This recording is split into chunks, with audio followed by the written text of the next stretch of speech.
My name is Kevin Siff. I am the exhibitions manager for the City of Atlanta's Mayor's Office of Cultural Affairs. You are in a space of the Department of Watershed Management. Just to give you a little history behind Gallery 72. In 2014, this building was turned over to the City of Atlanta. This used to be the Atlanta Journal-Constitution building. And it was given to the City of Atlanta. And the City of Atlanta turned this into the Department of Watershed Management. But part of the deal was that the city also needed a new municipal art gallery for City of Atlanta, regional and national and sometimes international artists to display their work. So we turned the former front lobby of the Atlanta Journal-Constitution into Gallery 72.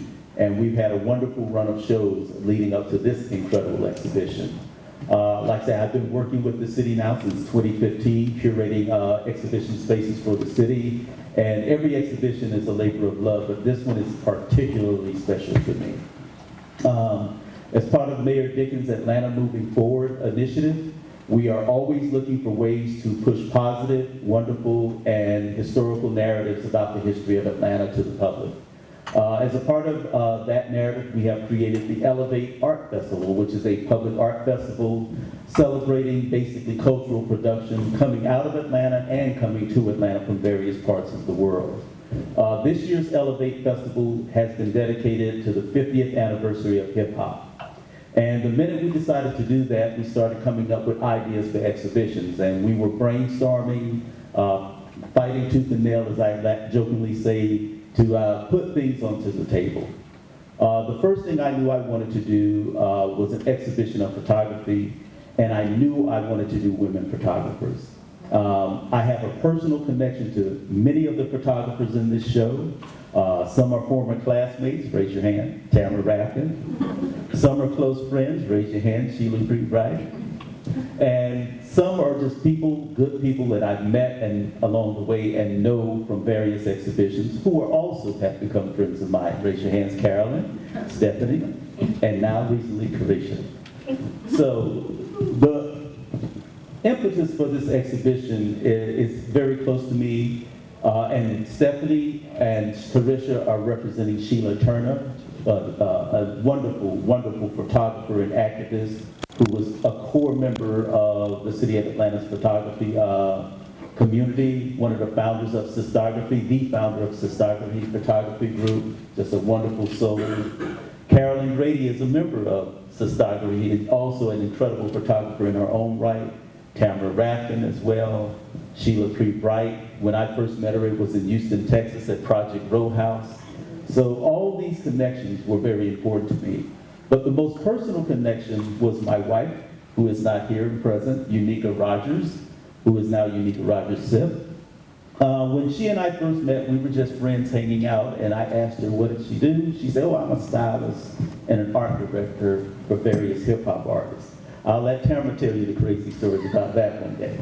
But through my wife, I met Sheila Turner, and Tamara I already knew, but there was a very close-knit hip hop, what I call the back community. We often focus on the stars, but a lot of times we don't focus on the people who make the stars and the community that the stars come out of. And that's just as important as the stars you see on stage. The stylists, the production teams, the photographers, the people who, the fashion designers, all those make hip hop. And I'd say oftentimes we just focus on the stars, but we don't focus on the space that holds them. These are the spaces that hold the stars.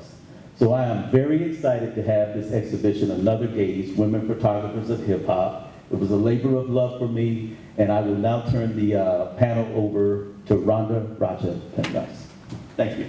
Hey, and how you guys doing? Well, with that kind of introduction, Kevin, you should be up here. But this is kind of dear to my heart too. I am someone who's worked in hip hop for a long time. I was associate editor of Rap Papers magazine and has contributed to the Source side and so forth. And so when he talks about it takes a village, it truly does. But one of the things that we really know about hip hop is a lot of us, not just through the music, but we connected to it visually. And so often we don't get to see the women especially who have contributed to our connection, getting to know the artists and the culture personally, because it's not just taking a picture of the people you know, it's taking pictures of people who are at the shows, who are at the concerts, who are involved intimately. So I am overjoyed that we get to meet these wonderful people, and special thanks to Stephanie and her daughter for being here, because I know personally that Sheila's work is something that I come across a lot, and so thank you so much. So to get it started, we'll just go down the line, and one of the things I want you guys to do is to kind of introduce how you got into photography, like where are you from, how were you introduced to it, how did this become a pathway for you? I'm sorry, I'm sure. Hello. My name is Sheila P. Bryant, and how I got into photography is my last year in college. I took a course, and I'm very shy, believe it or not, and very introverted. And once I left college, I moved to Houston, Texas. That's where I started my career as a self-taught photographer. And I'm a daughter of a soldier. And I had a curiosity because in the 90s it was gangster rap. And I was around Rap-A-Lot Records. And so I would go out and hang out in the communities, 3rd Ward, 4th Ward, 5th Ward. And I became the girl to where independent record companies are just males that wanted to be a rapper. I would photograph all of their promotional covers for them, photos for them. That's why you see all of my stuff is basically in black and white and more portraiture. And I remember I was so naive, number one. I had one guy, he said, I want you to come to the house. And I said, well, why do you want me to come to the house? He said, come to the house. And when I got to the house, it was like 12 black males from 12 up to about 20, 21. They all had guns. And I looked at them and I asked them, I said, are those real? And they turned around and looked at me and said, you're like a white girl in a black body. And so that's what started my career, because I was around the culture, around the guns and the drugs and everything, but they allowed me to come in because my curiosity really was about the black male back then, and I didn't realize that's what I was doing with that. And for me to be in this exhibit and to come looking at this work now, I'm looking at it totally different, because when you're younger, I didn't know that I was documenting history, number one. So I know we don't have a long time, right? And so I'll move on. Yeah. Well, my story's not that different from yours. Actually, I came to Atlanta for college. I went to the Atlanta College of Art for my undergrad, which doesn't exist anymore. But and I thought I was going into graphic design, and then I took a photography class, and I was like, oh no, this is it. And so I've got a background, like I studied fine art photography, and I did commercial work because I figured that was my path to work. So I was doing both through school. And when I got out, some friends of mine were running a music magazine, a free monthly music magazine between Florida and here. And so I started shooting for them. I started shooting shows for them, and it wasn't hip hop, it was everything. And then one of the members of that group moved to Atlanta, got a job as an art director for Ichiban Records. Well, Ichiban Records, which most people don't know anymore, was this crazy little record company owned by these Finnish couple who was doing nothing but rap, R&B, and like soul music, because that's what they were into. And so because I was already working with their art director, he started hiring me for the promo photos and the album cover artwork, which is when you're looking at the work, the picture 95 South was for them. And that parlayed into shooting for everybody across town. And Sheila and I were working a lot of the same things. We were working for The Source magazine. We were working for Vibe. We were working for So Deaf. And once you kind of like got into the community, you were just part of it. I think at the time in Atlanta, Sheila and I were the only two women doing any of this, you know. So, but I'm the daughter of a musician. My dad was a jazz musician. He was a jazz percussionist. So shooting music just seemed to be a natural path for me. My name is Carolyn Grady, and I'm from Philadelphia, and I guess I'll start with saying how I got into, I started liking hip hop. Lady B is a radio personality up there. She's the person who brought hip hop to Philadelphia, as a matter of fact. So, you know, at night I would stay up and I had the cassette tape, you know, pushing pause and listen to the mixes and things like that. So just growing up listening to hip hop, it just resonated with me. In terms of learning photography, actually I would say that shooting concerts it's really how I learned photography, to be honest with you. Because there's so many things that you need to, or you should know about your camera in order to do it the way it should be done. And I'll just say that when I first started, I was using my flash and everything, you know, kind of getting tapped on the shoulder like, no, you can't do that here. So it kind of forced me to figure out how to set all the settings. I guess I looked at it as a way of documenting those moments in time. I didn't realize what I was doing at the time, but whenever an artist came to Atlanta, I tried to be there. You know, it just started off with asking for permission. Sometimes that permission was granted and sometimes not, but you know, I actually also photographed Atlanta-based artists also, so that was like a practice ground for me. So that's really how I got into it, and I feel like the more I did it, I feel like the better I got at it. Hello, everyone. My name is Stephanie Attery, and I'm the sister of Sheila Turner. She called me Gail. My family nickname is Gail.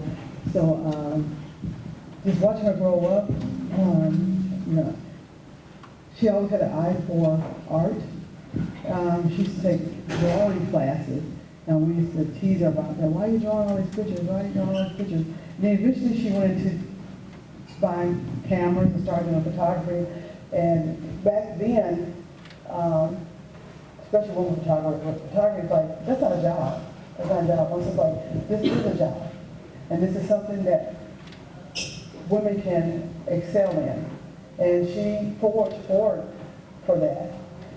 She went on and she left Columbus, Georgia, and with being a photographer, a female photographer, and out in the wild is something that nobody, like the women in Columbus, really didn't forge into that arena. Well, she went into that arena and came up to Atlanta as far as I can remember growing up, and she made a way. She made a way. She made a name for herself as being a black female photographer. And she was not ashamed to say she's from Columbus, Georgia. And she went to University of Florida in Gainesville, and she had a scholarship, and she did photography and art. And then later on, she went to Santa Cruz, California, and got a master's in social documentary. She decided that she wanted to photograph society and the change in society, the change in people of color, the change in women, the change in men. The other times I mentioned about her taking pictures of male or men all the time, me going through my sister's work, she has so many pictures, which I really didn't understand, so now I kind of understand of black males from generations and generations. And listening to the young lady there, I feel like she was on a quest to do some type of journey of the black male, because there's so many pictures, so many photographs. Again, regarding hip hop, we going to her work for this exhibit. I just was floored. She had an eye for all kind of different photos and the way she developed Because she did a lot of her own, she did all her own pictures, she did a lot of her own work. She was basically self-taught, which is something that was just really unique to me to find that. And then when she went on later in life, found Sistography, and then the group of women photographers there, even their knowledge, them coming together with all their different talents and their different nuances is just phenomenal. Phenomenal women photographers. Her forging that as well. It's just awesome. I wish I could say more. Her life was short-lived, and she kept, one thing I can say, she kept her photography world separate from her home life. So I'm finding a lot of things out as I go.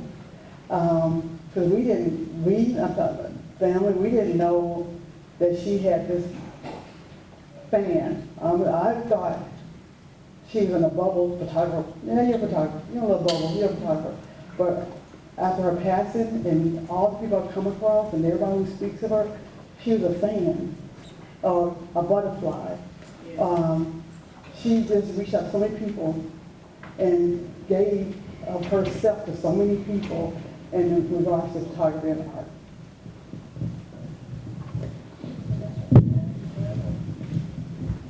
Now, tell me, like, initially when you're starting out, what was your approach? Like, what is your, like, approach to photography in general, but also in that time period, what were you trying to capture?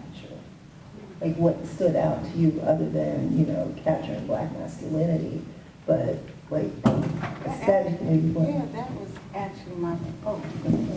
That was actually my focus. I really wanted to chime in on the Black male and Black masculinity. And through that, we had a lot of conversations. I would ask them why. And a lot of them would tell me the same thing that you hear now, is they're trying to better themselves. And they said, and I said, well, why do you have to put the language in the music? They said, the record companies.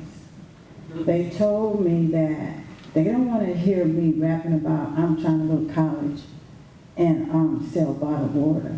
So they fall into that system like that, you know, with that. And from there, with me, is I haven't gone back to look at these images until now. And I have a different outlook at that, because at the time you're young and you don't know that you're documenting history at all. You know, so for me is I'm going to put out a book and I'm going to talk about it from the eyes of a Black woman in that time period in the 90s.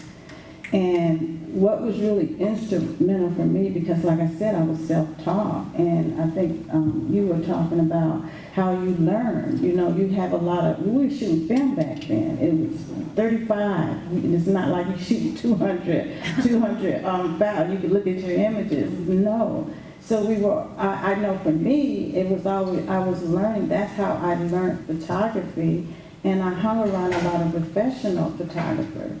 And it was very, it's male dominated now, but back then you very found too many Black women in the culture doing what I was doing. And I have images of Beyonce. I photographed Beyonce. I know Matthew and Tina Knowles. And Tina is the one that was responsible of encouraging me and telling me to stick with this.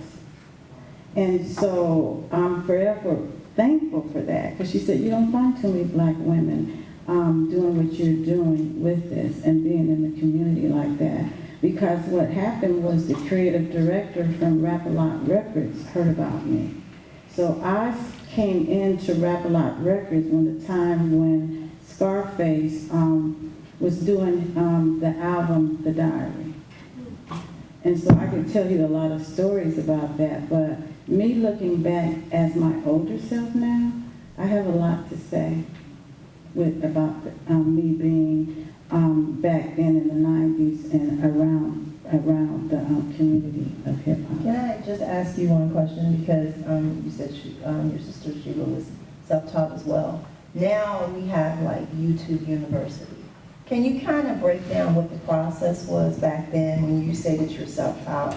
So how did you approach getting into photography as a self-taught person? When I left college, I graduated and went to Texas, one Or camera. what college did you attend? University of Missouri, and I had one camera, one lens, shot a lot of black and white, and I had to learn f-stop, shutter speeds, all of that, okay? And Through books? no, it wasn't through, it was like, I hung around a lot of professional photographers, and that's who taught me, okay, that. Up until now, when I came to Atlanta, my father saw my work and he said, you need to go to school, so I got my MFA over at Georgia State. And it opened up a whole different world for me. But back then, it was just trial and error a lot. I mean, you have social media now, and everybody, number one, is a photographer. Everybody knows about lighting, they can do YouTube, all of that. But that's how I was taught, because for me to go into like Adobe and do digital stuff now, it was easy for me because I learned darkroom. I've learned the old way, not the new way, you know, with that. Now for you, Tamara, who was, who did go to school for this, what kind of approach did you have to take when you're coming to hip hop? Because I can imagine at that time, this is not, I know from that time, that, hip hop wasn't even considered something that was worthy of your time. So what was the approach coming from a trained background? Interesting question. I don't think I thought about it, honestly. I was 22. I was 22. As I said, my dad was a musician. So I grew up in a house and he was a Cuban, he was a Jewish man who grew up in Miami Beach. So the music in our house was all over the place. He loved everything. So I grew up listening to everything. And I even remember, he passed when I was little, but I remember listening to hip hop in high school. And then my family's situation changed. So before college, I wound up going to New York for a year. My last year, I was up in New York. So I was in New York City in '86. And it's really funny because I went to an opening in Texas 2 nights ago with Say Adams, where he was having a retrospective of his work. And I was looking at the pictures and I was like, oh, I know that time period. I was there. So it was in my head, it was in my ear. And then, I came down here, I went to school, and then this opportunity opened up for me to shoot music in the Atlanta scene. And that part of the scene was so much more interesting to me than the other things that were going on.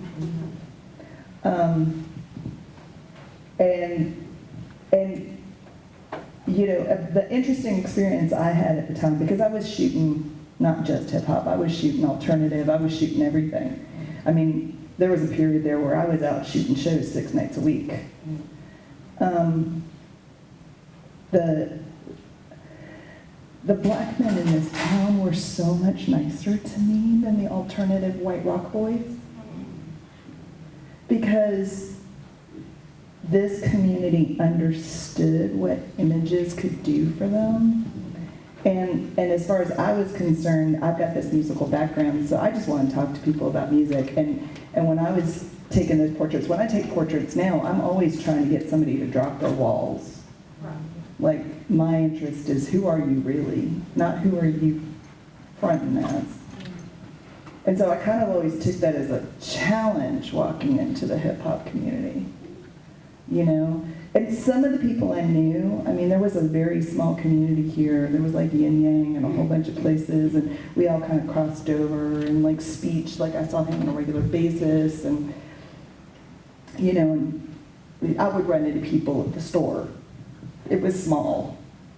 And so you become friends, and that just kind of grows. But it was, for me, it was a really interesting situation because I was the only white girl in town doing this. Which put me in really wonderful spaces, but brought up some really interesting conversations while I was in those spaces. Okay. Can you share?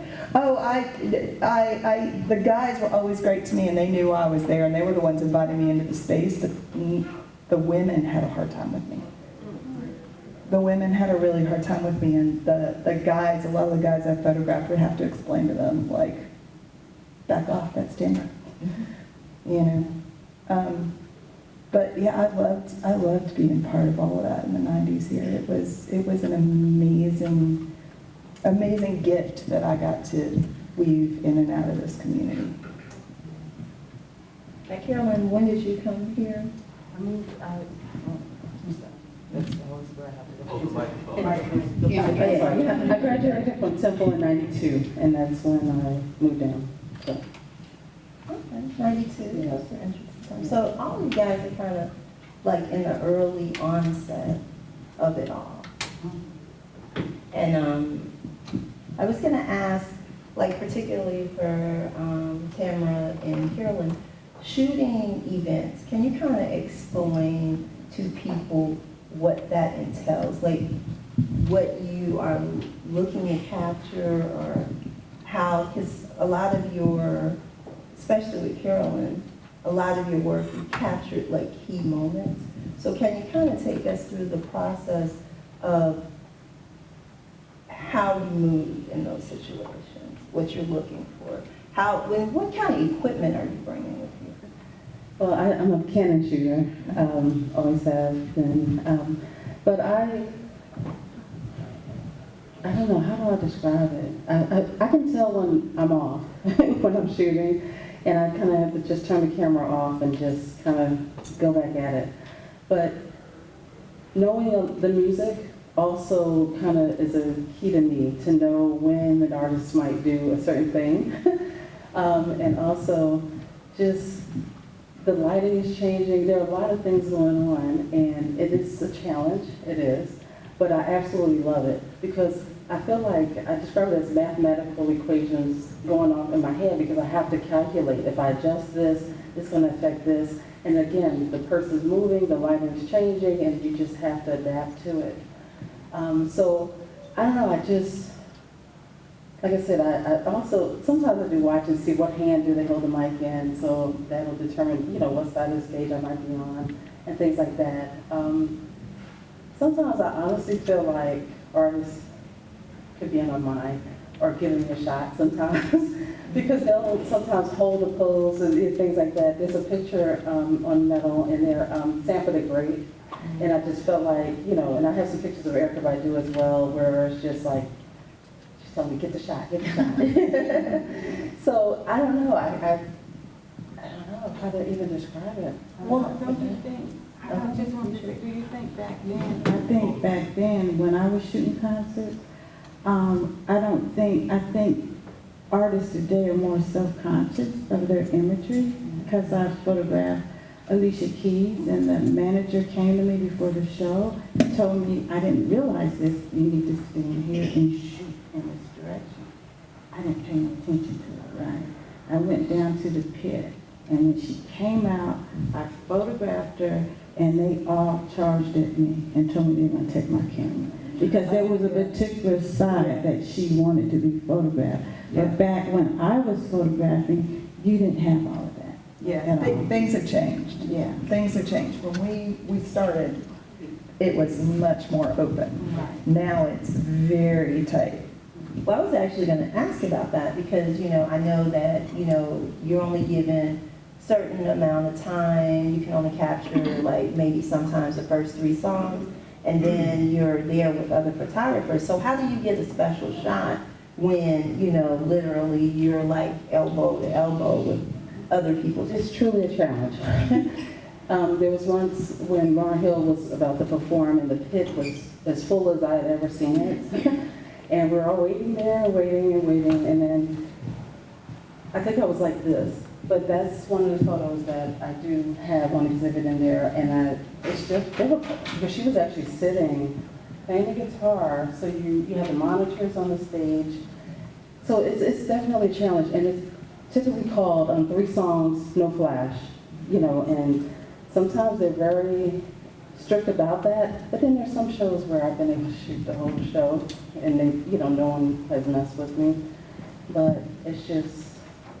Can you go back to the Lauren Hill photo then? With, all those people in the pit? How did you get that shot? What were you looking for? When you went and you saw it, what did you see that thing? That was an interesting situation as well, because I think it was like,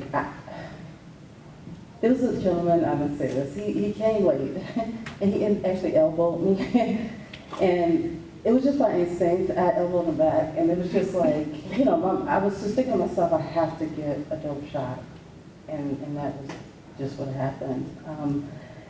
Like I said, you have this much space kind of until she gets up and starts to do her thing, but after that, the 3 songs are over and we are escorted out. So it was just, I think I just focused on how she was singing, the song she was singing, and making sure that my composition was right, that I got some of the guitar in, and just the expressions on her face. Because there's a whole series of pictures that I have from that, but that's the one that resonated with me most. I was going to ask, of the shots that you've done, and Gail, you guys can chime in on this, what are your favorites? Like in this, vein of things, what are your favorites and why? Well, we'll start with Gail as far as when you're looking at your sister's work, when you're looking at your aunt's work, like what have stood out to you? What are the shots that really grabbed you? Now, that's a difficult question. And she has so much work, and I like a lot of it.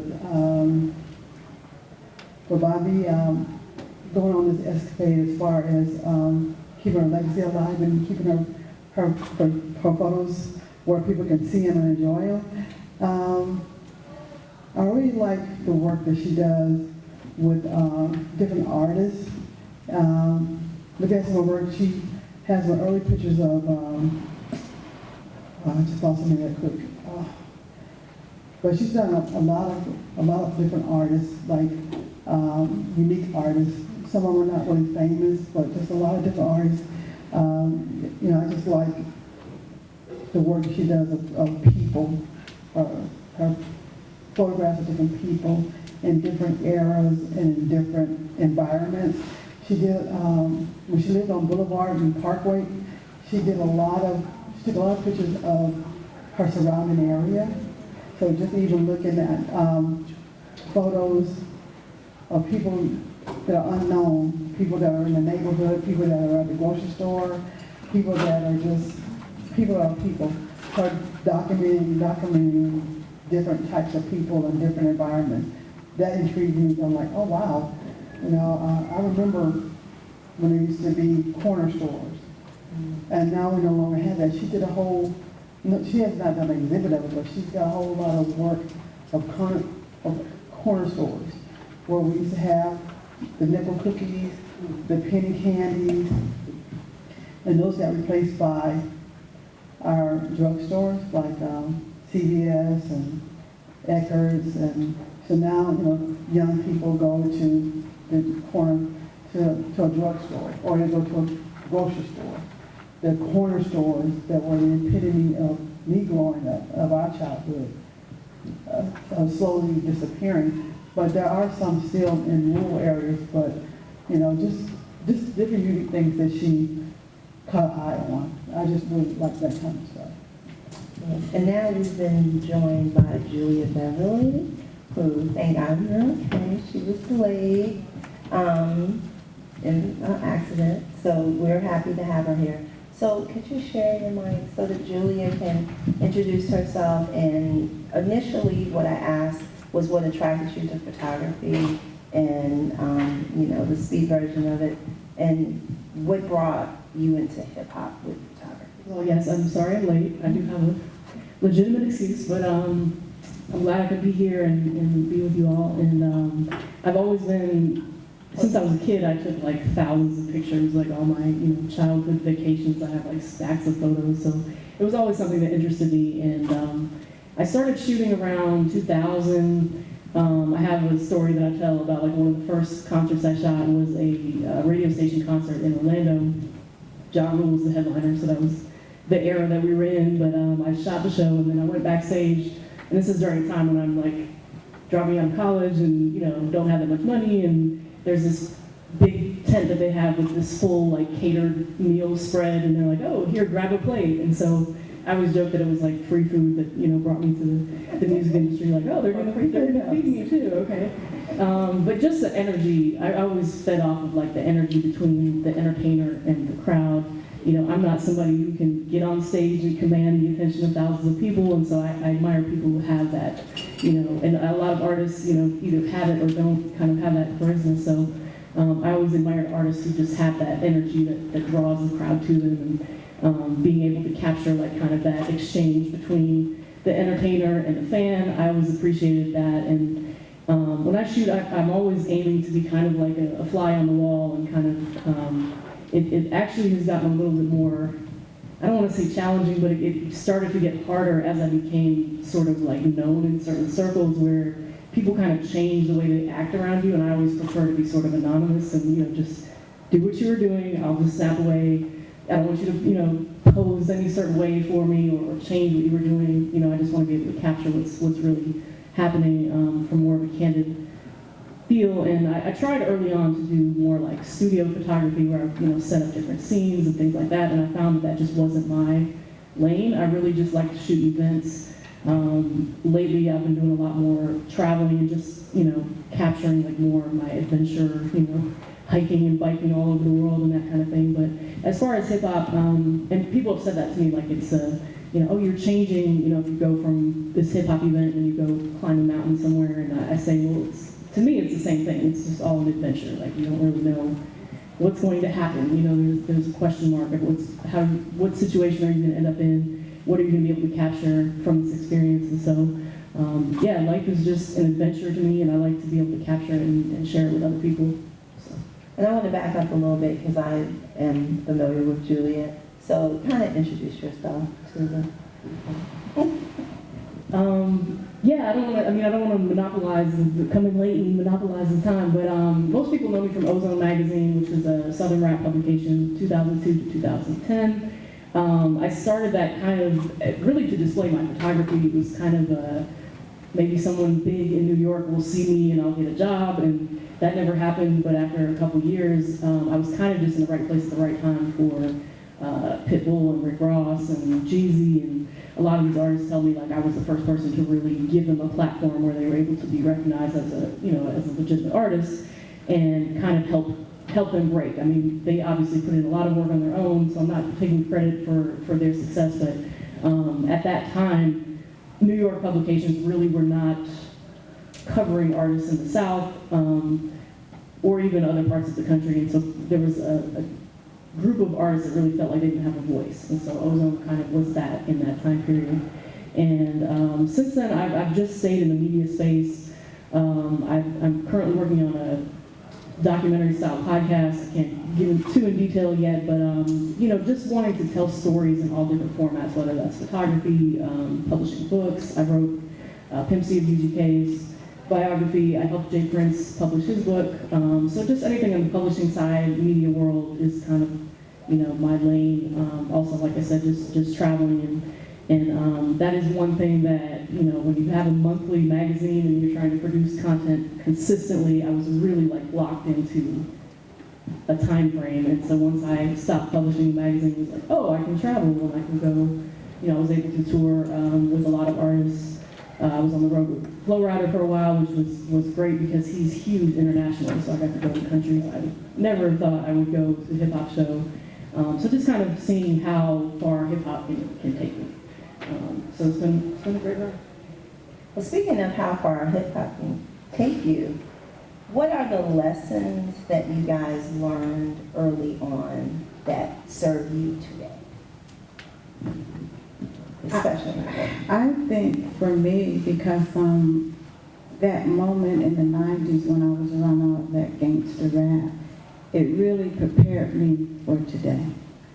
I had a lot of different bodies of work. I don't shoot hip hop anymore. When Black Lives Matter came about, I was on the ground for 7 years. And I think for me, being on the ground with hip hop around the culture, the gangster rap, it prepared me for that body of work. And can you expound on that? It's like being in the streets with Black Lives Matter, being in the communities when a lot is going on. First of all, you don't know who to trust. Number two, you're being approached, even, I'm a photographer, I've been approached by the government, okay? So it's a lot of elements that happen, like when Freddie Gray I was there in Boston and Baltimore when Freddie Gray happened, and I went into the community immediately. And even though I'm black, I'm still an outsider. They don't know me. And I got totally cussed out and told me to get the fuck out of here. So you have to really think fast and top on your head. And I said, okay, what am I going to tell them? And I'm like a little girl. I said, well, I'm from Atlanta and from the home of the Civil Rights Movement, and I want to tell our story. And they looked at me up and down and said, okay. And then a woman came up to me and she said, to be honest with you, she said, do you have any money? And I said, no, I don't. I said, I can give you a hug. And we hugged and we cried. So I think me starting in my career in the communities and around what I experienced around there in the 90s around hip hop, it has really prepared me, I think, for the world. You know, I think about Scarface when he did The Diary, and he talked about, back then, he was talking about, the album was gonna be called White Sheets, but he called it The Diary. And me and the art director was waiting for him for 2 hours. And there were some kids in the streets because the art director had a concept of putting the, you know, the yellow tape around, we were underneath the highway, and we needed 5 young boys to come. They came, they gave us their guns, we put them in our car, okay? And they laid their attentively with white sheets on. And then when Scarface came up, he got out of the car and just had on gloves and a hat, like the leather gloves, and he took the gun and was just like this. And I'm like, what am I gonna do? He said, just keep clicking on the camera, okay? And he left in 20 minutes, okay? So I just think for me being in the community back then has really prepared me for my career and what I'm doing now. I do lots of different bodies of work. I'm in the art world. I show in galleries and museums now and travel. Yeah, you have a book for this. Yeah, I have a book, 1960 Now, about Black Lives Matter. And that's, yeah, it was published in 2018, yeah. Because I was on the ground for 7 years, and, you know, that really, I didn't realize how it traumatized me, and I had to get away from it. So I did another body of work on Stone Mountain to talk about the land and talk about white supremacy through the landscape. And that was shown at the High Museum, I think a year ago, 2 years ago, yeah. Where I started, because I haven't shown any music lately, but for, you know, probably about since I left Belgium, so 8 years ago.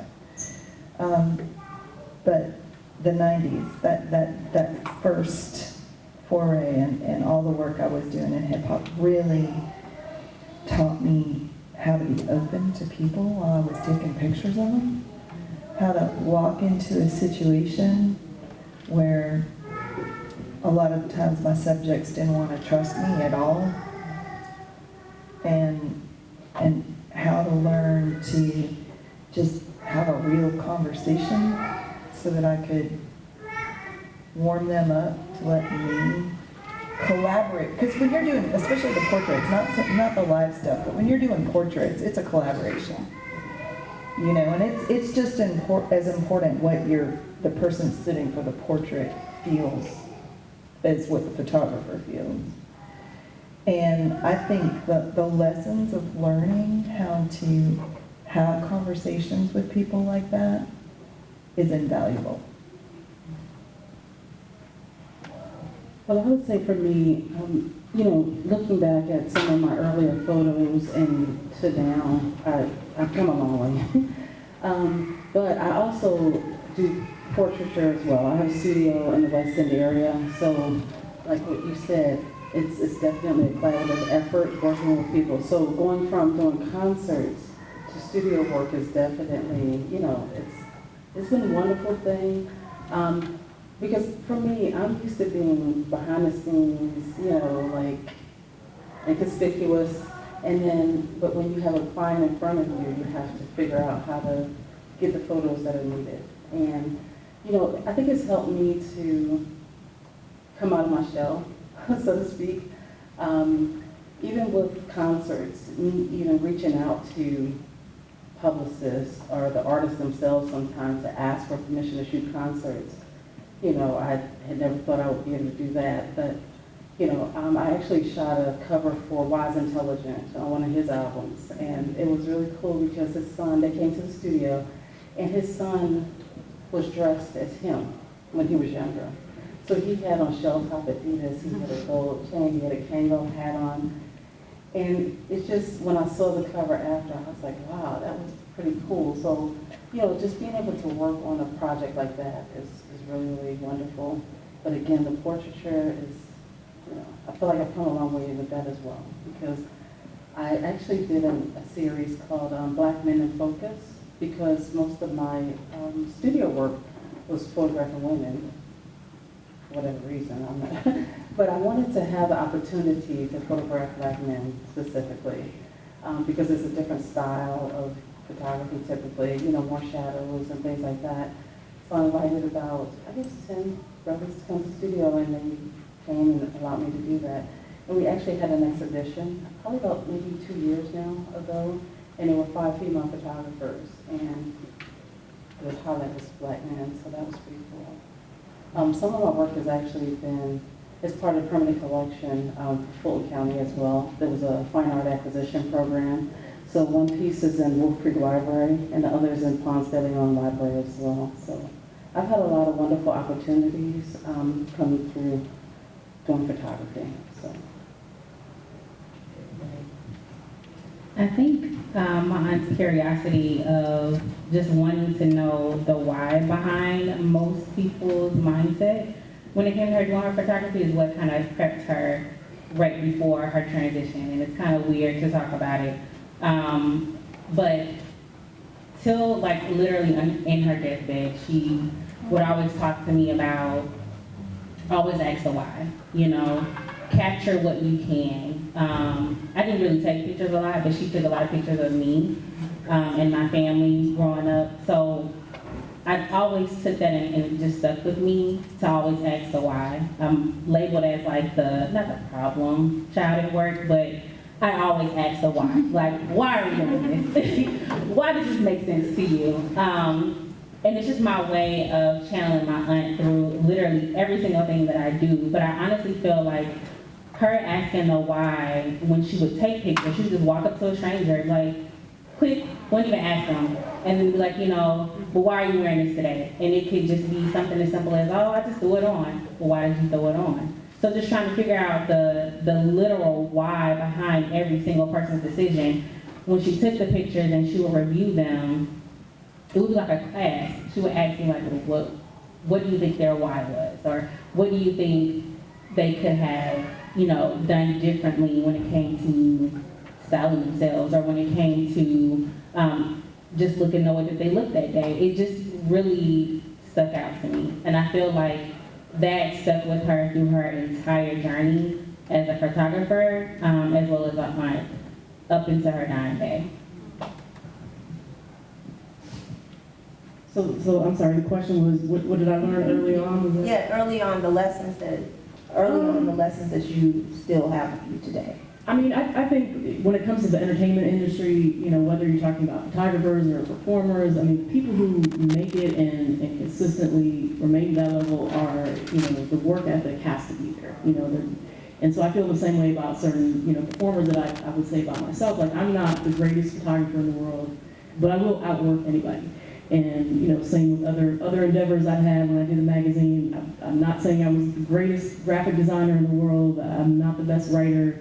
You know, there's other people who are certainly like very skilled in those areas, but nobody's gonna outwork me. Like I'm gonna put 100% into it, or 110, you know, every time. And so I see the same thing with a lot of artists, and you know, it's easy for people kind of on the outside to be like, well, why did he make it? You know, I don't like his music or whatever. But these people work, like, and just the travel alone that's required to perform on that level, and you know, to be touring and just you're sleeping 3 hours every night on a plane, and it's like it's. I've been on some tours that just had me like completely great. So I've seen how they perform on that level, and so I aspire to that as an artist in my own right. You know, just to put in. To just have that work ethic and just go as hard as I can. And I would say the other thing I learned, because normally when I do these panels, and it's always like, well, you were a woman and a white woman in hip hop, like, wasn't it hard? I mean, of course, there definitely, you know, were challenges coming into this male-dominated. Of course, it's a black art form. I respect that. Coming in I was like 19 when I started, so I really was. Scarface actually like gave me a lecture one time and played all these, you know, old records for me, like old soul samples that I didn't, you know, he said, you know that this song came from this, like he had his little iPod, and he was like, you know, you need to be educated about this stuff. And, I mean, he's right, I need to understand, you know, I've learned a lot more over the years. But I was lucky to have artists like that kind of like taking it under their wing and be like, you know, you need to understand the history of all this if you're going to be covering it. But I always felt like it was you know, there's things that you could take it as a negative, or you could just use it to your advantage. And for me, I kind of unintentionally branded this like white girl with a camera. Like people think that that's me now. Like I've had other photographers, if they're at a rap show and it's a white woman with a camera, people told me, you know, they'll come up to them and say, you know, are you Julia Beverly? So over time, I would have artists like, you know, like a Little John or somebody like that when they were first starting out. I think it was him who told me this, but he was like, you know, I go to Atlanta, and I go to Miami, and I go to, you know, Mississippi, and there's always this white girl with the camera, and like, who is it? So that's how I met a lot of the artists early on, was that I would just be everywhere, and they'd be like, who are you? Like, why are you at every show? And so for me, it was just something that made me stand out. And I tell people, like, you know, if you're an artist and you want to stand out, maybe you need a blue mohawk, or, you know, whatever you need to do to stand out in the crowd and brand yourself in people's minds. That can be a good thing for you. So for me, it wasn't really like intentional, but it worked out for me as far as just branding myself and meeting a lot of entertainers and people in the industry, and putting in work to keep it going. Okay, well, my final question, and then, you know, do we have time to do a few from the audience? But I wanted to ask, you know, what do you want your legacy to be? Especially coming here and seeing your work for many of you at the very, very beginning of your career. What is your legacy now, and what do you want it to be? And then we'll have questions. A good question. I had to think about that. I really, really do. Because I know as a young person documenting the culture, I didn't realize that I was documenting history. And I think when it comes to, I see the young people now, I think, I can't answer that right now. I really have to think about that. You know, I really do. Yeah, I had never thought about the legacy of this until I was asked to put all this together, honestly. I mean, this is the first time I'm seeing it all on the wall. I've always worked for magazines and for the news, and it's, you know, been an image here and a couple of images there, and then they go away into the files. So this kind of floors me to see a whole wall of them. Which is really funny, because I'm also a fine artist, and I have exhibitions on a regular basis, and I'm used to putting my work up on the walls, but not this work, right? So I'm just honored to be part of this story. Like, Atlanta gave me so much by giving me the pathway into this, and I've carried it on. And, you know, it's kind of funny. I shoot music partially to honor my dad's memory, honestly. We didn't get to answer the question about our favorite pictures, and I love a lot of my portraits, but It's actually that shot of Questlove at his drum set that I love the most. I have this small personal thing that every show I shoot, I try to get a shot of the drummer, which is impossible. Yeah, I've got this ongoing cacophony of drummers. Because it's my personal challenge, because when you're in the photo pit, it is hard as anything to get a picture of the drummer. You're not up high enough. You know, you have to get in between the stands. You have to get them from the side. It's like a whole thing. So I think on that wall, my favorite picture actually might be the picture of Questlove, which is really funny because that music festival, crazy 20-something me, challenged myself to use medium format and my Hasselblad to shoot live music, which you don't do. But I'm so glad I did, because I love that picture. Yeah. But yeah, I don't know what's gonna happen, but I've never known what's gonna happen. Well, if I could answer the question about my favorite photo, of the ones on the wall, I would say the LL Cool J one. And the reason I say that is because that picture, it was raining, it was pouring down, and he kept his balance the whole time. So he, did his set and everything, but to be honest, the original has raindrops in it, but I just didn't want it, to take away from it. But just the energy that he gave in his set, in spite of everything was going on. Because we actually had to go back to our cars and sit, for a while because it got so bad. It was an outdoor venue. But being able to capture that photo was, a good thing for me. But in terms of a legacy, that's definitely, like you all said, a hard question. I would just say that anything's possible. Not that I've accomplished all that I've set out to do so far, but I wouldn't have ever guessed that the opportunities that I've been afforded would have been possible. If I hadn't tried, if I hadn't reached out. Just becoming friends with some of the artists themselves has been wonderful also. So, yeah. We'll skip over to Julia. We'll skip over to Julia, and then I'll come back to you guys because it's a little different. Yeah, it's funny because I've been thinking about this a lot lately because of all these, opportunities that come with the 50 years of hip hop. I was able to have a couple photos in the New York Times. One of the first events I shot was Trina at this really hood club in Orlando. I was, like I said, 19 years old or whatever. I would have never thought that would end up in the New York Times. I have some material in the Smithsonian. The picture on the wall of T.I. and FAMU is in the, I think that's one of them, yeah. yeah, in the National Museum of African American And History. slight humble brag, I got to go to the VP's house. The Vice President of the United States had a hip hop concert 2 weeks ago, and Lil Wayne saw me in the pit and said, "Hey, Ju," and I was like, "This is crazy." How am I getting shout outs at the Vice President's house? So to see how far hip hop has gone and to know that I played some small role in that is amazing, and it opens the door for all kinds of. Of course, there's the people are having debates in the comments about, hip hop is the establishment now. Are we not revolutionary enough? And I mean, there's all kinds of angles you could, discuss it from. But just the fact that we're, having parties at the Vice President's house, that's crazy. So, like someone else said, just to see how far. I'm sorry, I forget who said this earlier, but just to see how far this can take you and the opportunities that have, been afforded. For me, I've swam trips. I couldn't even sit here and just list all the crazy things that I've been able to do through hip hop. So, and it was kind of crazy. Last week we did the opening of the art gallery, 50. I forget what they call it.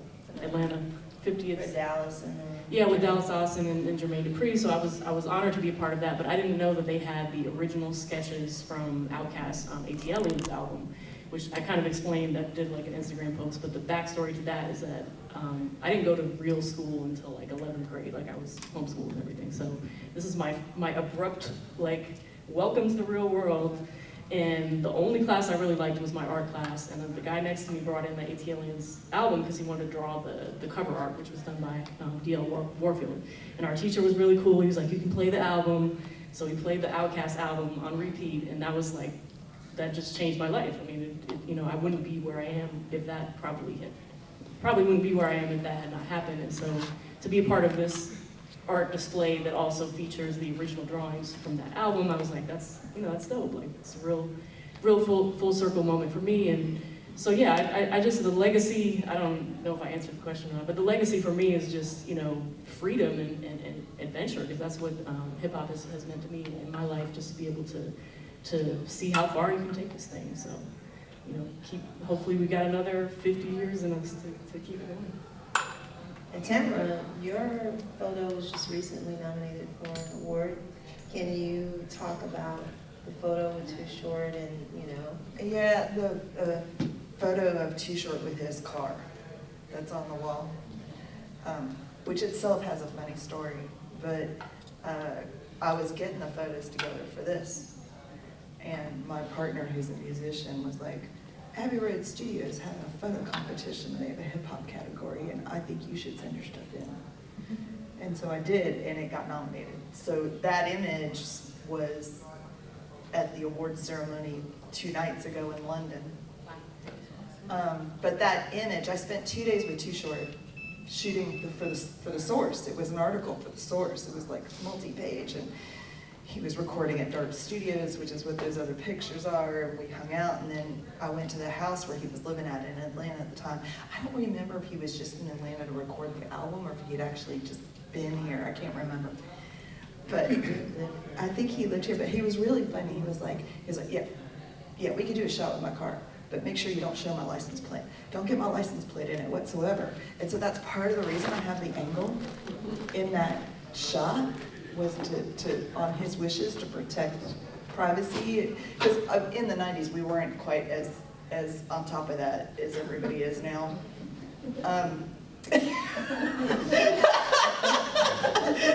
It wasn't going out to the whole universe digitally, you know. We're sometimes, you know, we'll erase it after the film's printed, you know, that kind of thing. Yeah. My fine art work has a lot to do with architecture, so that shot is actually very kind of like an architecturally space-based image that made me really happy and kept him happy. Now, when I spoke of legacy, so talk to me about keeping Sheila's legacy alive and what this process, especially it being 50 years of hip hop, what has that meant to you guys? And, you know, what are your goals? What were your goals and what are they now? Okay. Her legacy looks like today, honestly. It's just simple. Doing any and everything that we can possibly to remain relevant with her work.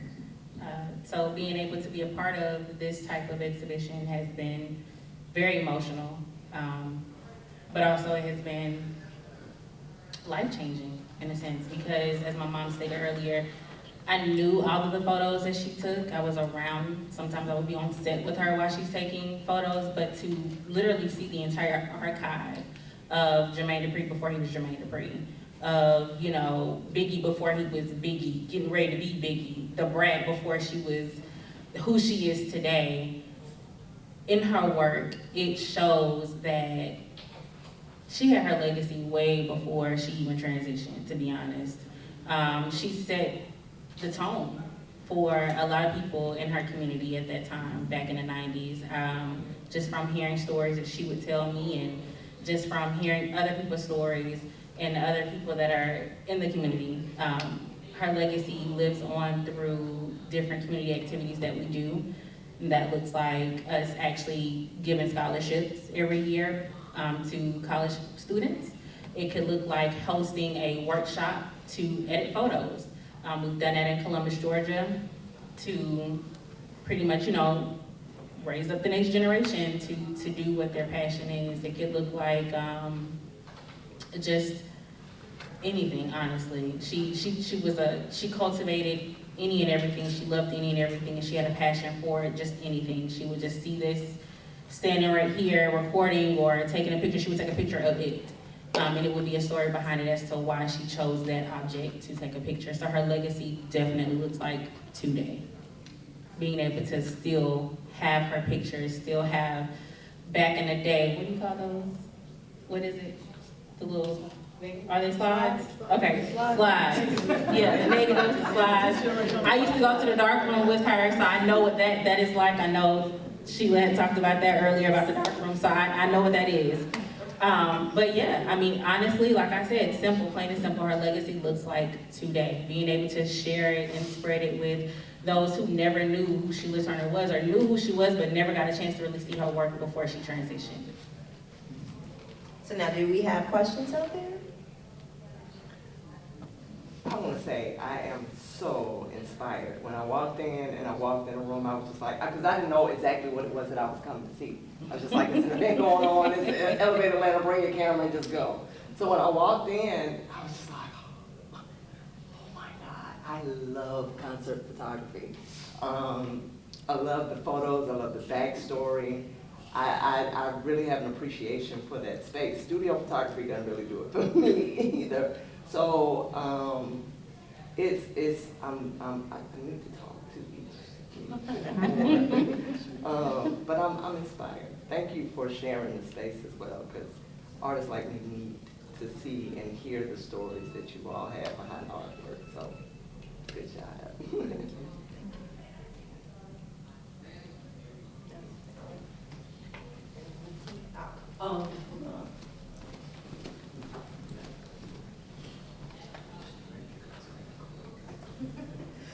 One of the things I'd like to add in terms of legacy, and Sheila's legacy specifically, is that Sheila's legacy is right here in this room. Because years ago, Sheila saw the need for visibility of Black women photographers.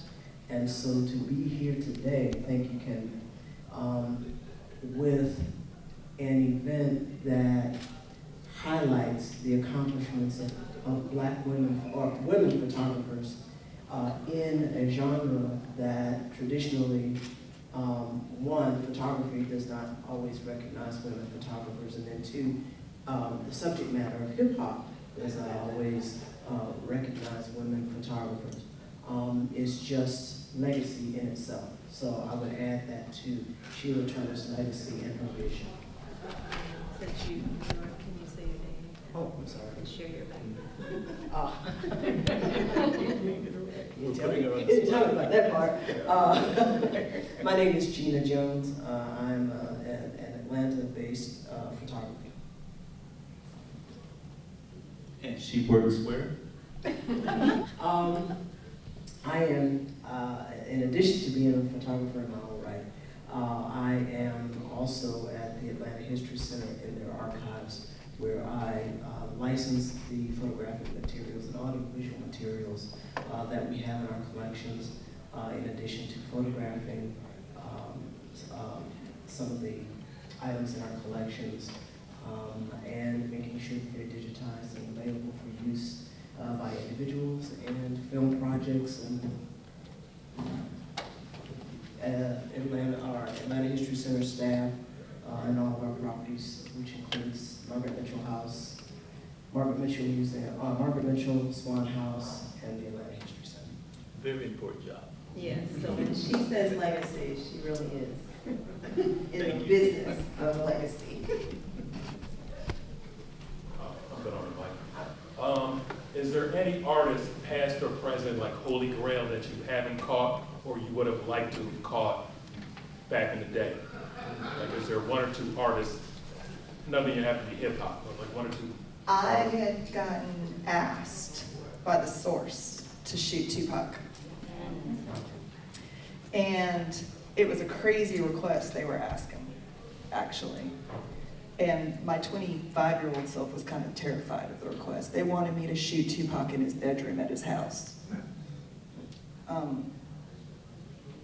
And their reason being that apparently he liked to shoot his gun off at the wall while he was having sex. And they wanted to make sure that I got pictures of that. And they wanted to send me and not Sheila, because they wanted to trigger him. They wanted to send the white girl photographer on purpose.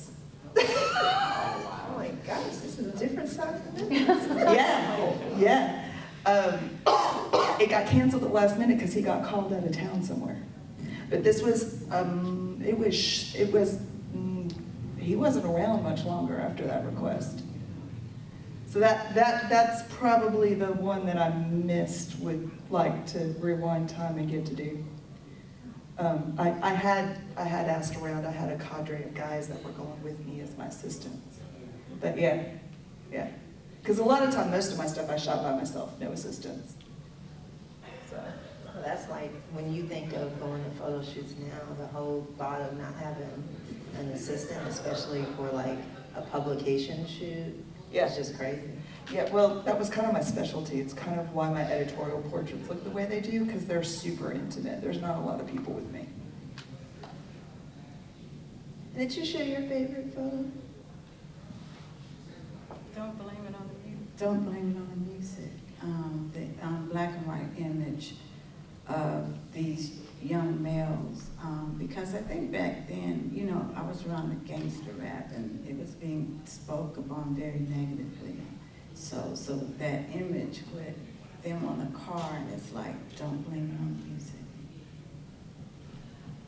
And I was just gonna say, as far as artists that I wish I had had the opportunity to photograph, I would say actually James Brown. I just think because of his energy, you know, on stage and things like that, and just, you know, how successful he was as an artist. I will say I did have opportunity, I did photograph B.B. King, and what was interesting is I hadn't even submitted for media credentials for the show at Chastain, and Live Nation rep, she reached out to me and said, you've been approved. And I said, well, it was meant for me to be there. So I was able to capture some beautiful images of him, and unfortunately he passed shortly after.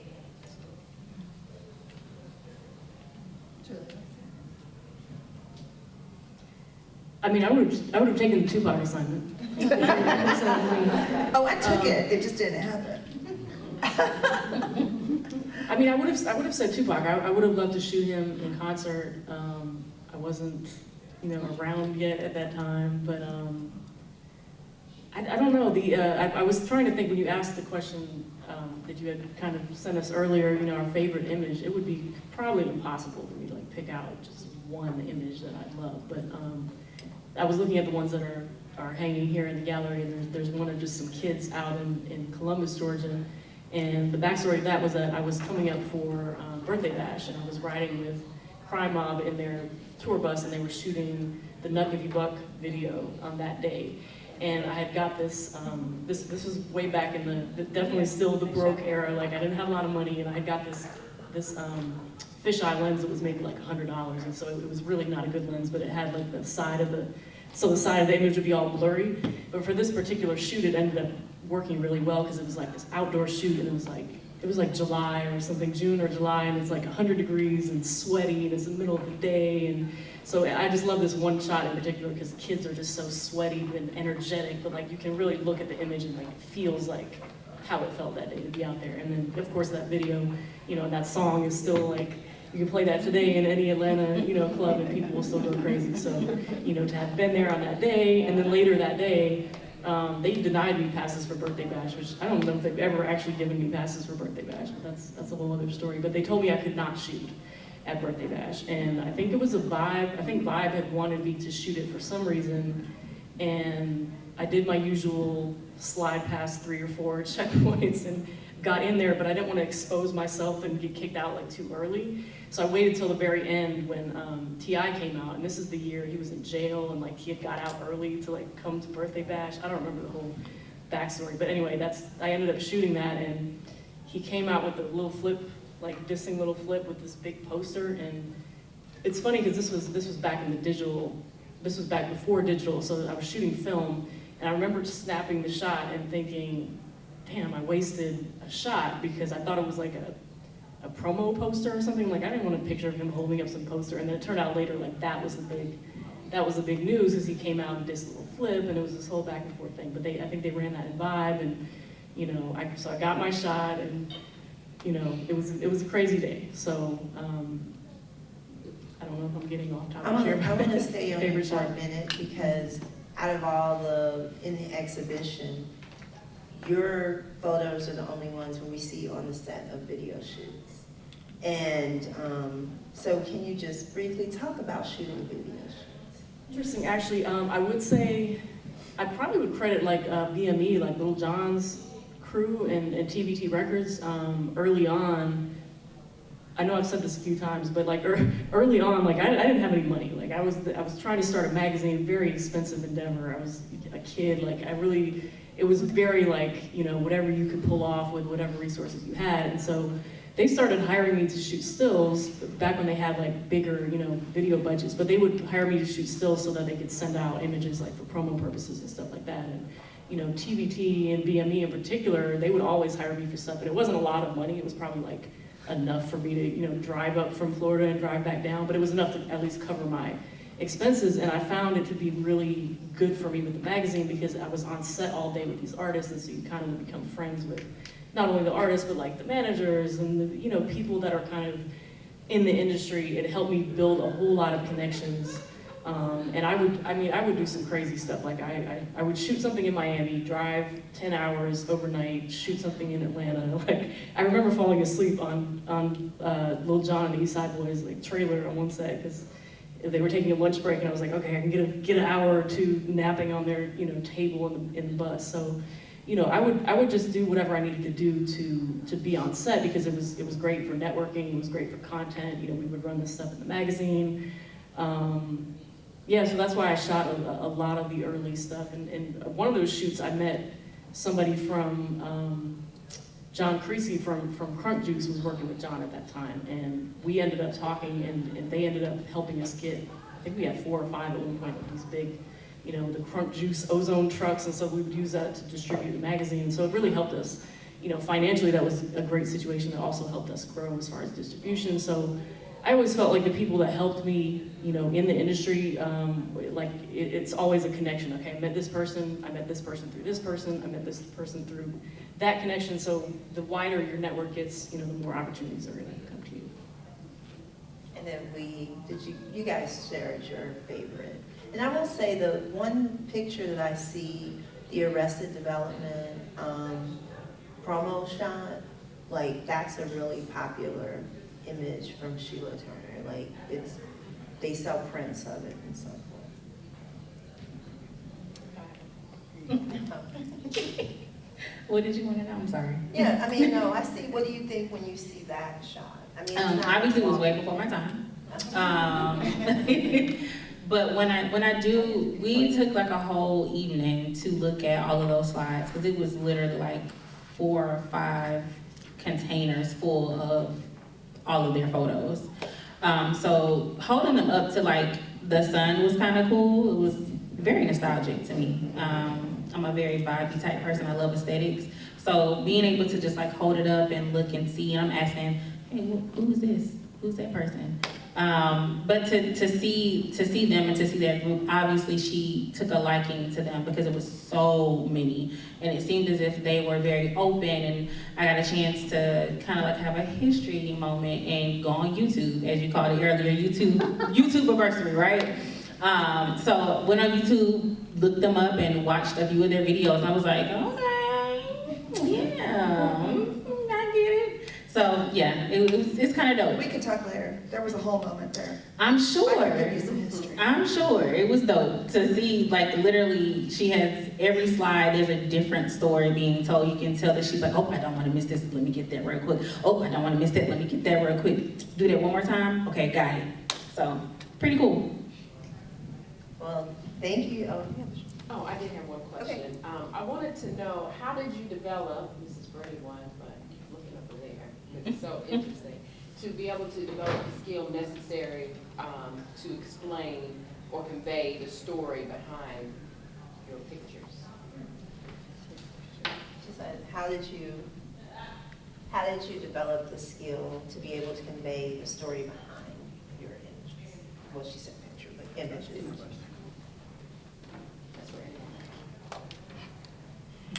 Do a lot of mentoring. I have a lot of young women photographers are calling me, and I am very open. I talk to them, I mentor them, and tell them about my experience. You know, a lot of times some artists won't do that, but I feel for me, I feel that I have to give back, and that's what I do. I actually just started graduate school at 53 so that I can teach.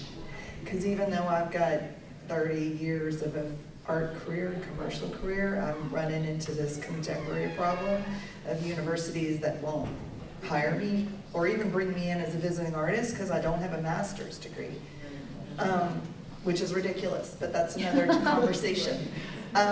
So I just literally a month ago, while we were planning this exhibition, started a 3-year graduate program at the University of North Texas, where I'm also doing a teaching fellowship. So I'm already teaching undergrad as part of my grad.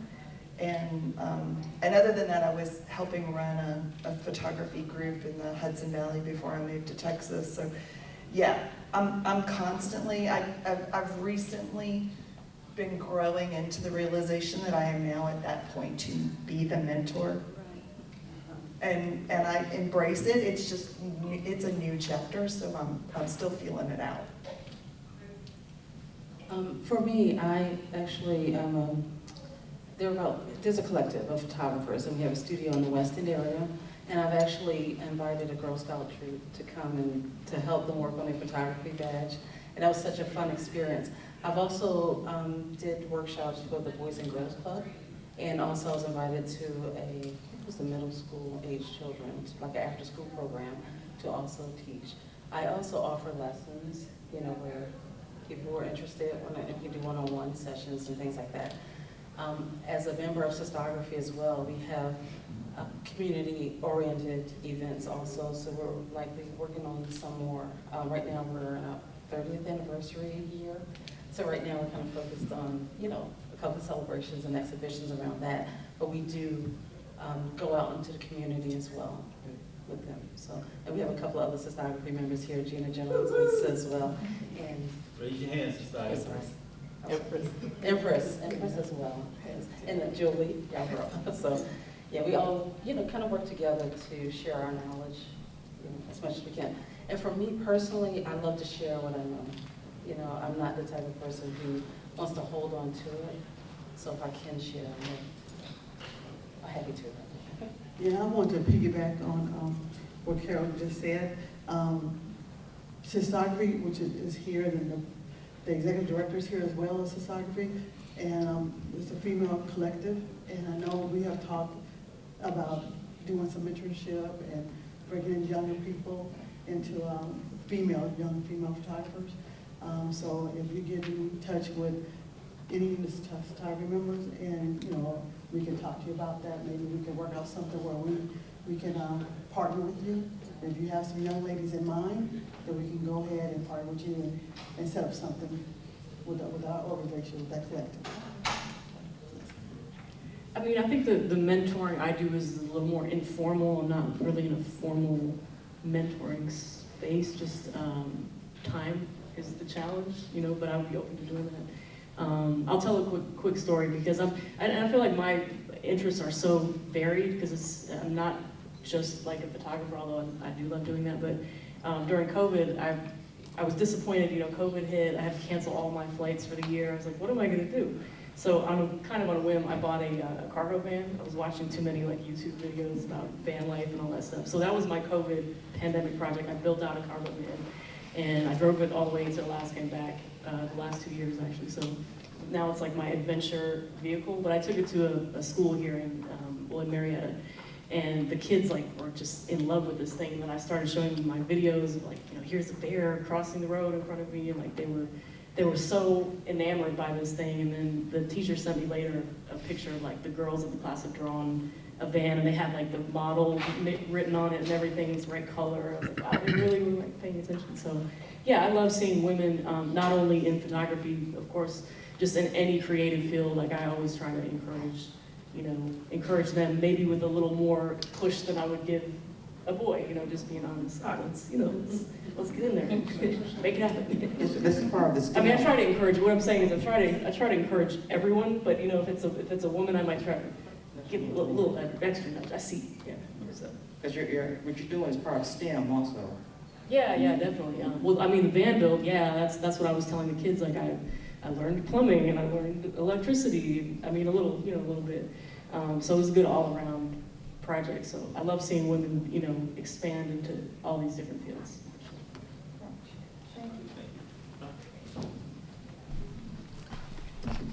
Thank you all. First of all, thank you, women. Now you see why it was so important for me to pull this exhibition together. Honestly, if I had my dream budget, we would have had a catalog. This would be touring the country, it would be a bigger show. Still can happen. But this is why I wanted to pull this exhibition together. The stories, just hearing all of you talk about mentorship and the importance of that and passing it forward. One of the things that's most important to me as a curator is the idea of legacy, safekeeping, archiving, but also laying a foundation for the future. That's what really archiving and historical legacies are about. It's not just about reflecting on the past, but understanding how that past builds upon where we are now and where we're going. And all of the photographs that they've taken over the years, like say shaking dust off them, I wanted to reflect on a time period that I was very much a part of as well. And I wanted to understand fully how the contribution of women were part of that. So I want you to give them a hand again.